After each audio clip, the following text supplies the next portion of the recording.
TermWeb has support for taxonomies called domains. You can access these in the search view by clicking on the Edit Concept Fields button.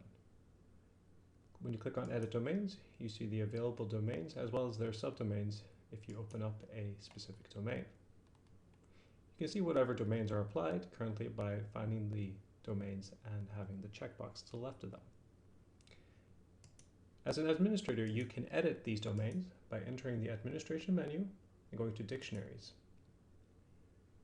Go over to the left-hand menu and click on Domains, and you should see the list of domains for the dictionary you selected.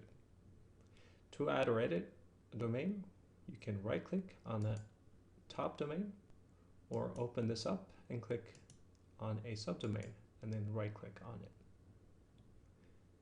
By clicking on Add, you add an additional subdomain.